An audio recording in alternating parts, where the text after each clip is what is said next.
la reflexión que he escrito sobre este libro, quiero compartir con ustedes 3 aprendizajes de muchos que recibí al tener este texto en mis manos al margen de la presentación. Primero, cuando el doctor Hernández fue tan amable de obsequiarme su libro, yo no tenía ningún conocimiento de la cultura sumo. Así que pensé de inmediato que era algo que no me iba a llamar la atención.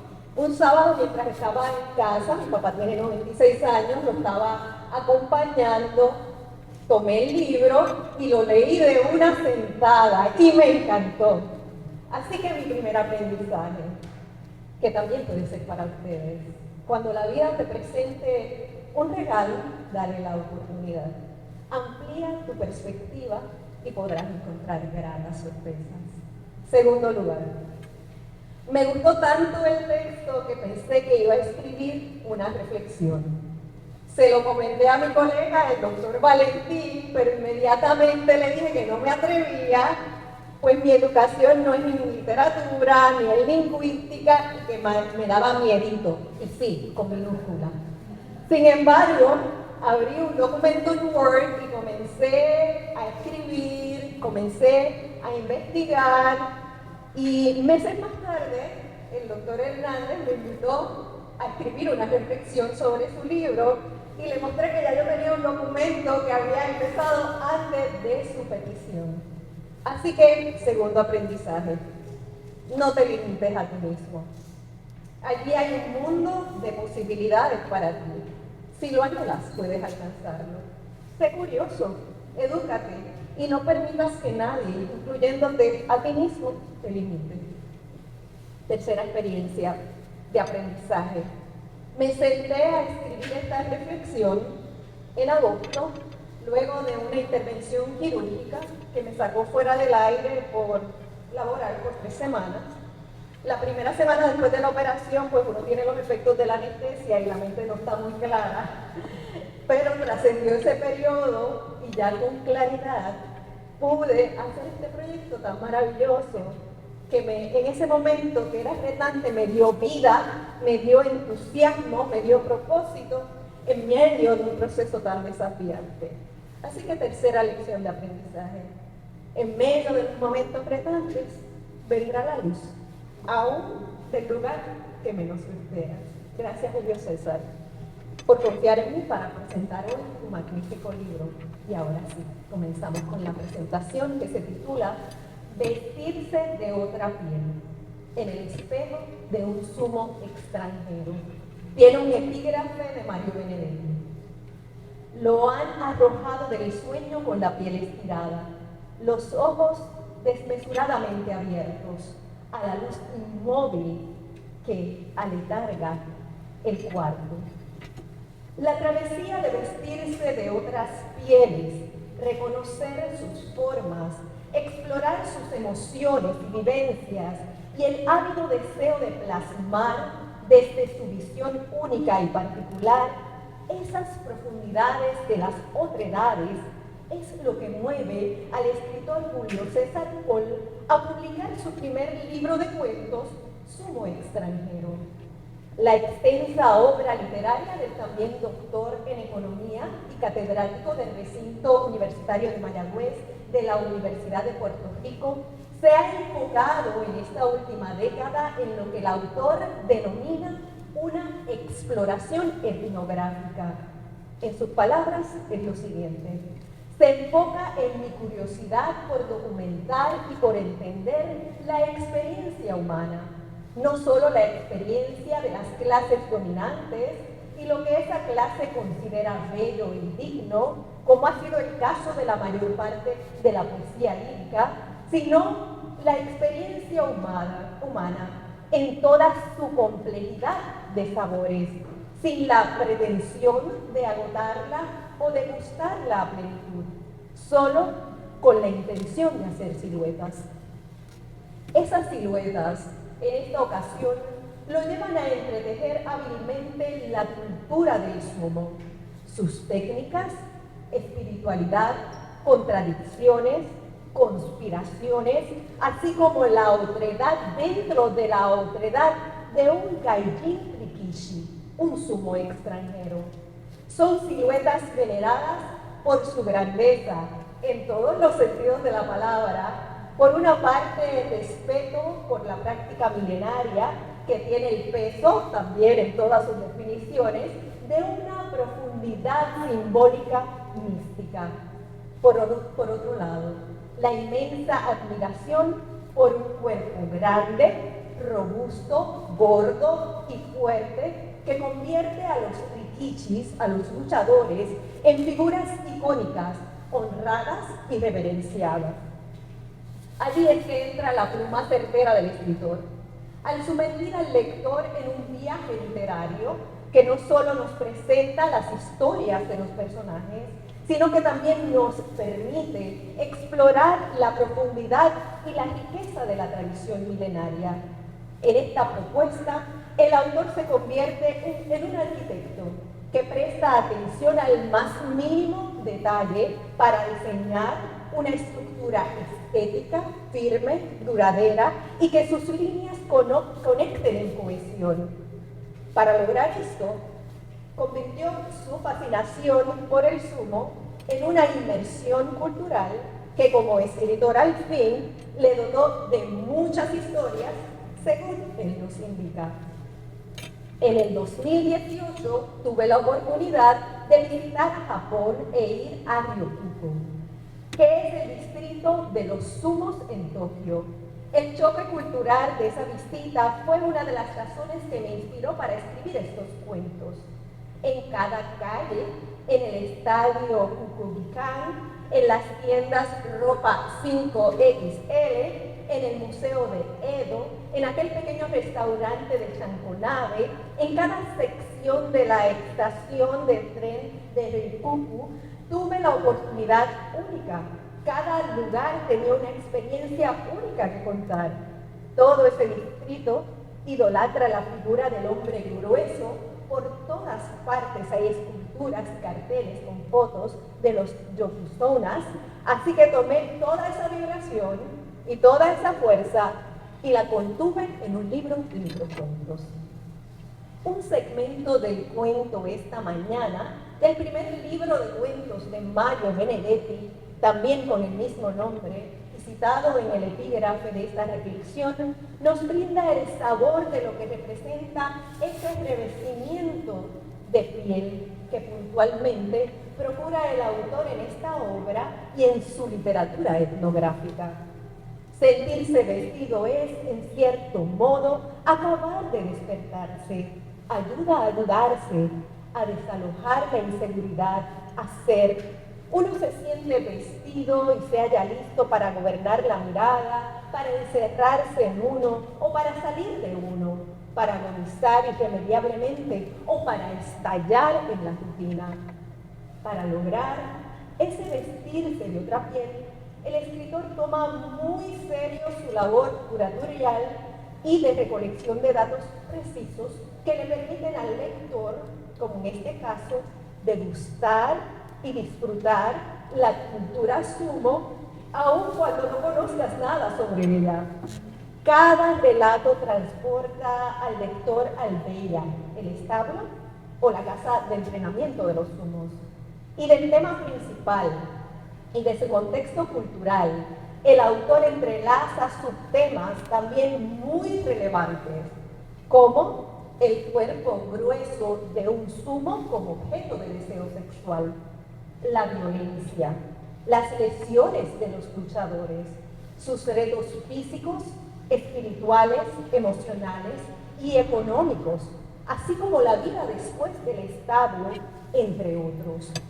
Para evidenciar el nivel de detalles con los que cuenta esta obra, sus 82 cuentos están titulados en japonés y evocan la numerología de las 82 técnicas de sumo. Podría parecer una obsesión, mas es la precisión requerida en la cuentística para transportar al lector a sentir lo que las letras esbozan. Así lo visualiza el autor. Indudablemente, El escritor tiene que obsesionarse con el tema que escoge. Tiene que ser obstinado para rivalizar en contra de todo lo que te exige la vida y sacar el tiempo que amerita su propuesta y escribir y cincelar el libro hasta publicarlo. Pero este libro fluyó de forma natural. He tenido libros que me han tomado años para yo sentirme satisfecho con ellos. Sumo extranjero me tomó un año en escribirlo, aunque claro, el acervo inconsciente de toda la información, lo que fue necesaria para construirlo, me habrá tomado unos 20 años en adquirirlo. Mi investigación incluyó buscar sobre la historia del deporte, que data de más de 500 años, aprender de su interacción con la religión sintoísta y con otras artes marciales, estudiar sus 82 técnicas y modestamente simular algunas, buscar en la web los sucesos trágicos y los escándalos que ha publicado la prensa japonesa, observar con detenimiento los campeonatos que se recogen en YouTube y en la web. De esta investigación y de las tangencias con mis contextos, he extraído un mapa de lo que es mi imaginario de la piel del rikishi o del luchador. En su misión etnográfica, Jack Gold, apellido que acoge de su abuela materna para su firma de escritor, había explorado el tema de la gordura en el poemario Matiras de 2012. Y desde entonces nos había dado un guiño al tema del sumo en el poema Mariposas, que dice así: cuando los sumos caen del doyo, un tsunami devasta una costa del Pacífico.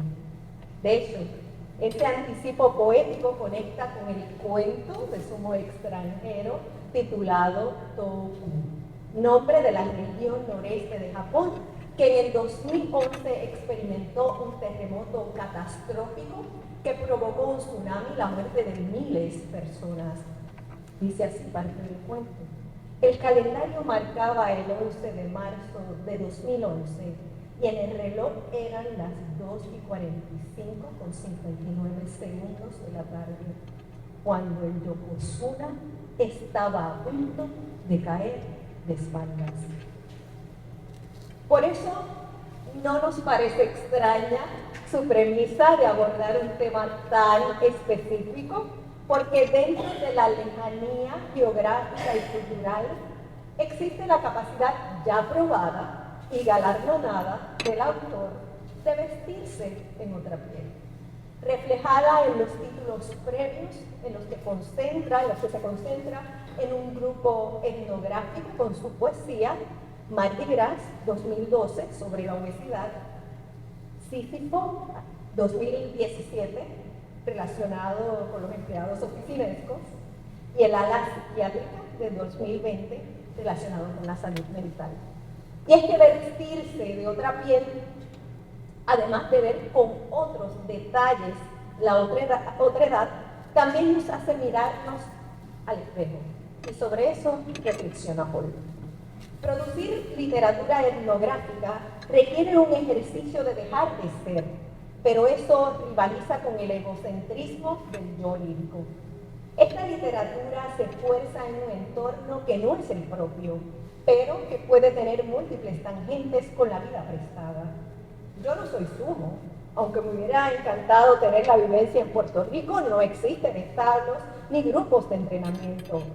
Mi visión de lo que es sumo siempre será extranjera, pero yo he sido obeso toda mi vida.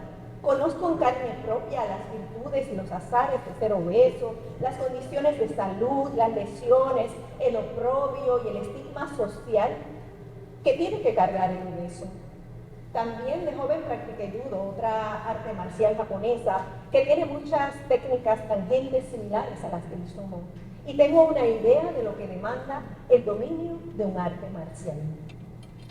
La escritora Janet Becerra, en la introducción del texto que forma parte de la colección El rostro y la máscara de la editorial Isla Negra, describe la obra como una meticulosa, dice así, con precisión matemática, La arquitectura de los microcuentos de Pohl retoma el matiz lírico y evidencia magistralmente una calculada condensación de voces y conflictos narrativos, un universo de tradiciones milenarias y subtextos contemporáneos sobre el sacrificio, la pasión y el dolor, aún siendo constreñido, no deja de ser totalizante, como aquel reino infinito hafneriano que cabe en una nuez.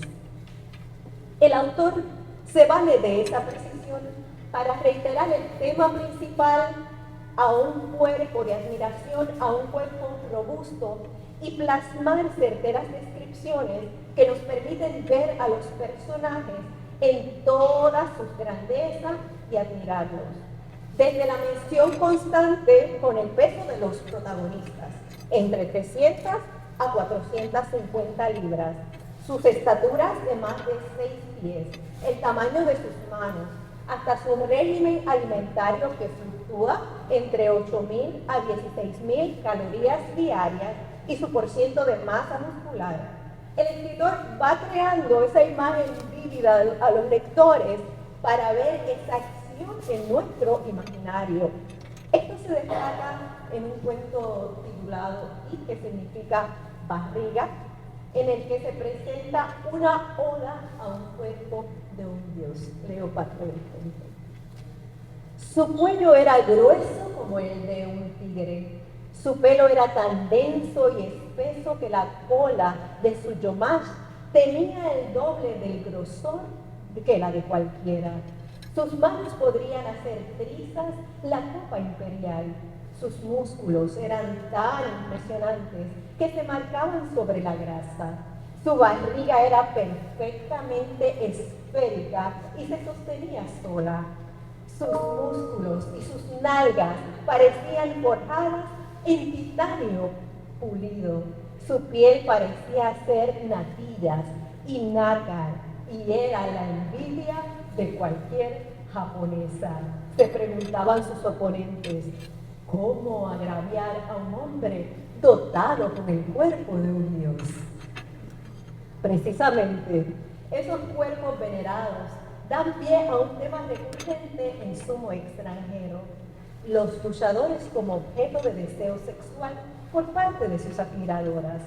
Tal es el caso del cuento Matawari, que significa sentadilla, donde un grupo de mujeres frenéticas sigue en sus aparatos electrónicos a un yasuke o un sumo afrodescendiente hasta llegar al delirio cuando asume la posición de sentadillas en el dojo. Algo similar acontece en Nadar, que significa avalancha, donde una bloguera escribe sobre la mirada y las manos de un luchador, y ese escrito se viraliza y se traduce en un aumento en los índices de audiencia, mayormente de mujeres. Mientras, en Omihime, que significa el cojín de espalda utilizado en la indumentaria de las geishas, la geisha Akari tenía constantes fantasías sexuales con su rikishi. Dice así parte del cuento: cada movimiento de danza ella lo había hecho recibiéndolo a él. El omihime que le amarraban en la cintura le recordaba el peso de su barriga sobre su espalda y la hacía estremecer. El omihime tenía la firmeza de sus dedos. Por las noches tenía que embriagarse para poder dormir, si no la atormentaba la ausencia de su fuego. Esa noche, si él no llegaba, ella estaba decidida a salir a buscarlo e irrumpir en el establo sin importar las consecuencias. Por otra parte, Kazan, que significa volcán, el luchador cayó accidentalmente sobre la esposa de un prominente empresario y esto marcó la vida de ella. Dice parte del cuento: por 2 segundos, ella sintió en sus frágiles huesos el peso de un volcán, la roca vívida de sus músculos, el aliento que exhalaba fuego, la fusión de la receta vivificante del chanconabe de su establo, la firmeza en el amarre de su pelo. No hubo noche del resto de su vida en que pudiera dejar de pensar en su cuerpo. Algo curioso acontece en los cuentos Ginza, distrito de Tokio 1 y 2, en el que una viuda adinerada manda a llamar a un luchador sin él saber para dónde iba ni lo que tendría que hacer. Eso sí, su jefe le había instruido que tenía que hacer lo que ella dijera. Dice así parte del cuento. Escudriñaba la firmeza del cuerpo de Rikishi y con una bufetada o una nalgada probaba su firmeza. Comenzó a desenfundar su taparrabos con la certeza de quien había hecho lo que quería. En mi punto de vista, este elemento específico de la propuesta de Paul, que resalta la atracción sexual hacia cuerpos gordos, adquiere una importancia crucial en la lucha contra el predominante modelo de belleza hegemónica impuesto por la cultura occidental. Dicho paradigma establece la idea que solo los cuerpos delgados, jóvenes, esbeltos y de piel blanca son deseables. Este enfoque restrictivo de la belleza ha sido transmitido a lo largo de generaciones, principalmente a través de los medios de comunicación. Aunque es cierto que en esta última década se ha avanzado en la deconstrucción de estos estándares estéticos y en la ampliación de la representación en los medios masivos, aún queda un largo camino por recorrer.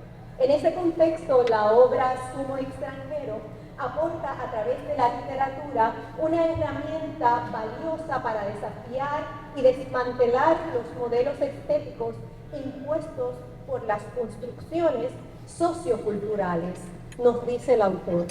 Han sido tantas las experiencias humanas, étnicas, que la literatura ha pasado por alto, que me parece una negligencia mayor. La literatura tiene que adentrarse a la experiencia de la gente que trabaja en las distintas 867 ocupaciones de la clasificación estándar de ocupaciones. La situación laboral de los 1065 industrias que tiene el sistema de clasificación industrial de América del Norte.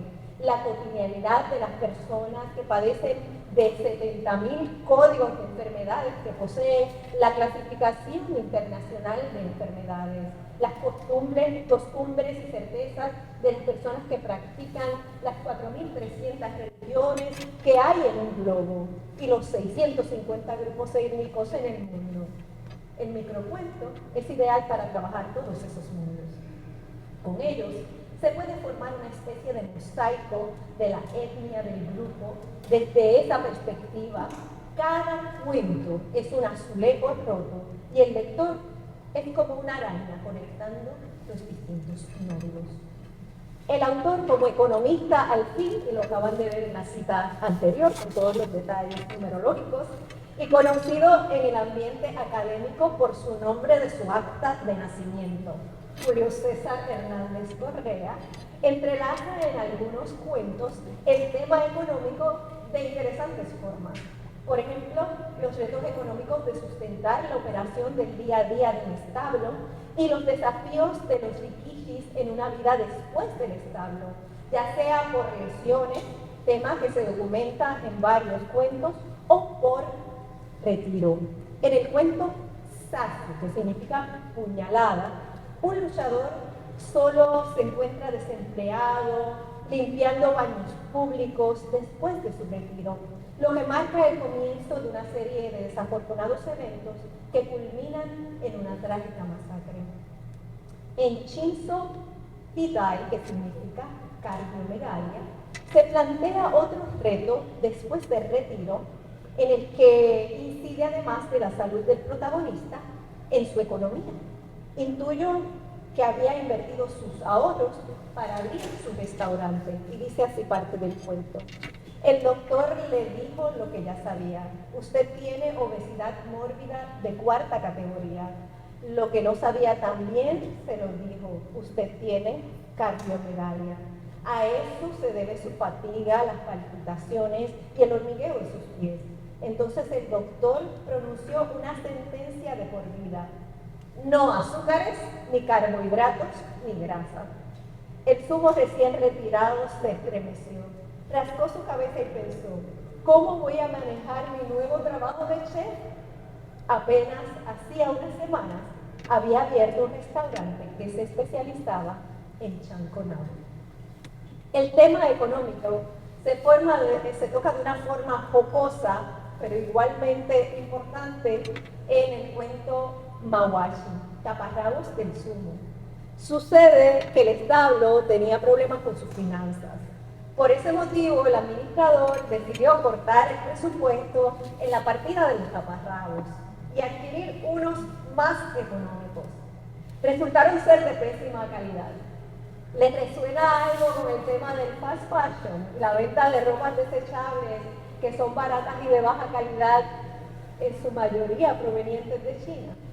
Pues desde allí llegaron los mahuachis, que según cuenta el cuento, que no es tan cuento por ser una realidad de económica actual, dice lo siguiente: fue más de una ocasión que los difíciles quedaron en pelotas en medio de un entrenamiento, el taparrabo cedía y eso fue lo que pasó en el campeonato. Los mahuachis tienen una simbología profunda en la práctica del sumo. Sus colores y formas indican la división en la que está el luchador.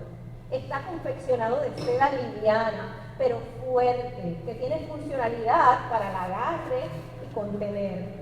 Además, en la mística de la práctica milenaria se cree que el material del taparrabo trae suerte. Del mismo modo, es representativo del círculo de la vida, de manera que este cuento tiene muchas dimensiones, más allá del tema económico, una afrenta a la simbología del mahuachi y simplemente una tragicomedia.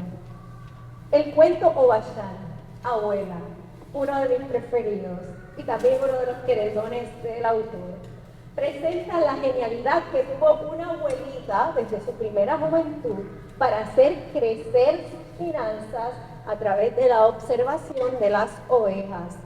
Recurrió a esa misma meticulosidad de observación para escoger a los padres de sus hijos, sí, dije padres de sus hijos. En otras palabras, utilizaba a su proveedor de semen por sus características genotípicas. De momento lees el cuento y piensas, pero ¿qué tiene que ver este cuento con el sumo? Es una de las perlas escondidas que deja el autor para dar trasfondo y lograr el cuerpo perfecto de la obra, y por eso les dejo el reto de buscar las conexiones. La narrativa etnográfica de Paul exhibe la misma meticulosidad que caracteriza a la economía positiva, que se dedica a la descripción y explicación de los fenómenos económicos mediante la observación de hechos, relaciones, interacciones, patrones y pruebas empíricas. De esta manera, la habilidad de Paul como escritor y economista se fusiona en una sola pluma, enriqueciendo el texto al evitar la tendencia de la economía normativa que se centra en emitir juicios subjetivos. En su libro, La artesanía del cuento, Manual de narrativa corta del doctor Francisco García Moreno Barco, catedrático jubilado del Departamento de Estudios Hispánicos de aquí del recinto, establece lo siguiente sobre la acción y el movimiento de los cuentos. Dice así: los personajes de ficción deben ser capaces tanto de llevar a cabo una acción como de modificar su actitud por ella, pero a su vez debemos distinguir entre la acción y el movimiento. El movimiento hace que los personajes se trasladen, dándonos indicaciones de su personalidad, pero las acciones hacen que la historia avance. En Sumo Extranjero, cada uno de sus 82 cuentos nos presenta acción y movimiento. Es interesante porque el autor los hilvana para que funcionen independientemente, pero también como un todo. Los detalles, las descripciones que presenta el escritor provocan que el lector, sea conocedor o no sea conocedor de la cultura sumo, como es mi caso, le provoca esa sed de conocer más.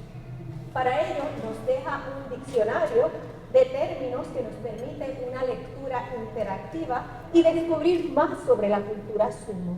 Para aquellos que nos encantan las palabras y los idiomas, representa un curso básico de japonés. Además, como educador y profesor universitario, al fin también nos da tareas.